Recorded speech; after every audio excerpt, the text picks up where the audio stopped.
రాళ్ళు నేను వెనకాల వేసుకున్నాను కదా అని అనుకున్నాడు భర్త. కానీ ఎయిడ్స్ వచ్చేసింది ప్రేమైన దేవుని వల్ల. ఎందుకు ఎందుకు వచ్చిందంటే వ్యభిచారానికి పాలైపోయాడు ప్రేమైన దేవుని వల్లరా. చీకటి కమ్ముకున్నది ప్రేమైన దేవుని వల్లరా. సూర్యుడిని చీకటి కమ్ముకున్నది, వ్యభిచారానికి పాలైపోయాడు ప్రేమైన దేవుని వల్ల.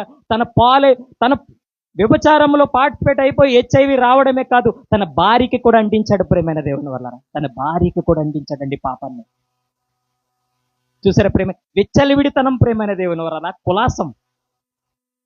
ఎందుకంటే కుటుంబంలో ప్రేమైన దేవుని వల్లరా, అతను అనుకున్నాడు నేను సంపాదిస్తున్నానలే కదా, విచ్చలవిడిగా తిరిగితే సరిపోద్దులే కదా అని అనుకున్నాడు ప్రేమైన దేవుని వల్లరా. వ్యభిచారం చేసి ఎయిడ్స్ రోగాన్ని తెచ్చుకున్నాడు ప్రేమైన దేవుని వల్లరా. దేవుడు ఏమన్నాడు? మీరు పోకిరి మాటలైనను స్వరశక్తులైనను ఉచ్చరించవద్దు అన్నాడు. ఒక వ్యక్తి పోకిరి మాటలు కానీ స్వరశక్తులు అంటే డబల్ మీనింగ్ డైలాగులు ప్రేమైన దేవుని వల్లరా.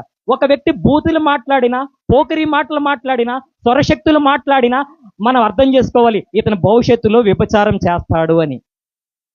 ప్రారంభం ఇదే ప్రేమైన దేవుని వల్లరా. కుటుంబంలో ఒక వ్యక్తి బూతు మాటలు మాట్లాడుతున్నాడంటే కారణం ఏంటి?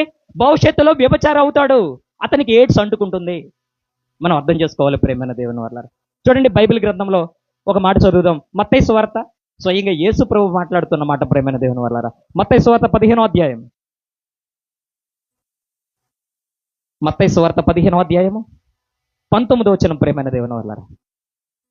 దురాలోచనలు, నరహత్యలు, వ్యభిచారములు, వేషగమనములు, దొంగతనములు, అబద్ధ సాక్ష్యములు, దేవదూషణలు హృదయములో నుండి వచ్చును. ఇదిగో ఇంటిలో ఉన్న సూర్యుడిని చీకటి కమ్మింది ప్రేమైన దేవుని వల్లరా. చీకటి కమ్మేసి చూసంటే ఇలా దురాలోచనలు.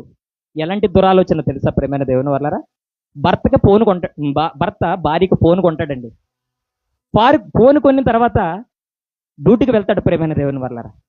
డ్యూటీకి వెళ్ళిన తర్వాత ఫోన్లో ఏం చూస్తుంది, ఎవరితో మాట్లాడుతుందని ప్రతిసారి అనుమాన పడతాం.